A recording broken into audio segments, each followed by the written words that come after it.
टोकरी भर मिट्टी किसी श्रीमान जमींदार के महल के पास एक गरीब अनाथ विधवा की झोपड़ी थी। जमींदार साहब को अपने महल का हाथा उस झोपड़ी तक बढ़ाने की इच्छा हुई। विधवा से बहुतेरा कहा कि अपनी झोपड़ी हटा ले, पर वह तो कई जमाने से वहीं बसी थी। उसका प्रिय पति और इकलौता पुत्र भी उसी झोपड़ी में मर गया था।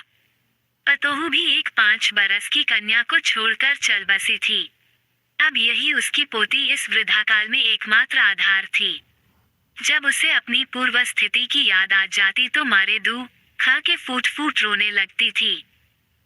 और जब से उसने अपने श्रीमान पड़ोसी की इच्छा का हाल सुना, तब से वह मृतप्राय हो गई थी। उस झोपड़ी में उसका मन लग गया था कि बिना मरे वहां से वह निकलना नहीं चाहती थी। श्रीमान के सब प्रयत्न निष्फल हुए, तब वे अपनी जमींदारी चाल चलने लगे। बाल की खाल निकालने वाले वकीलों की थैली गरम कर उन्होंने अदालत से झोपड़ी पर अपना कब्जा करा लिया और विधवा को वहां से निकाल दिया। बेचारी अनाथ तो थी ही, पास पड़ोस में कहीं जाकर रहने लगी। एक दिन श्रीमान उस झोपड़ी के आसपास टहल रहे थे और लोगों को काम बतला रहे थे कि वह विधवा हाथ में एक टोकरी लेकर वहां पहुंची।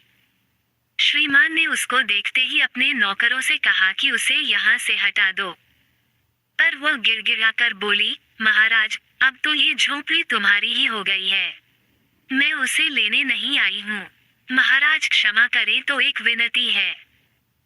जमींदार साहब के सिर हिलाने पर उसने कहा, जब से यह झोपड़ी छूटी है, तब से मेरी पोती ने खाना पीना छोड़ दिया है।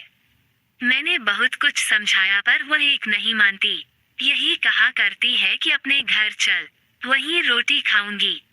अब मैंने ये सोचा कि इस झोपड़ी में से एक टोकरी भर मिट्टी लेकर उसी का चूल्हा बनाकर रोटी पकाऊंगी।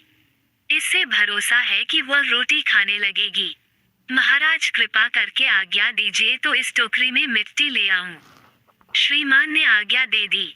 विधवा झोपड़ी के भीतर गई।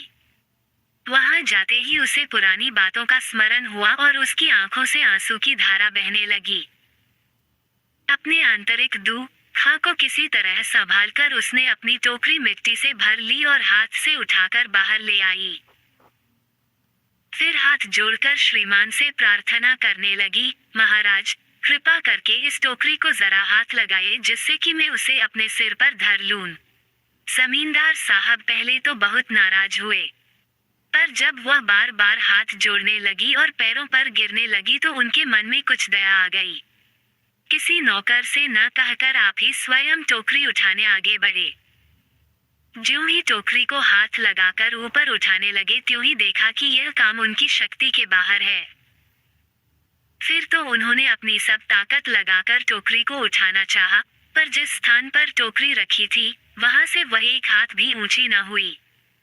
वो लज्जित होकर कहने लगे, नहीं, ये टोकरी हमसे न उठाई जाएगी।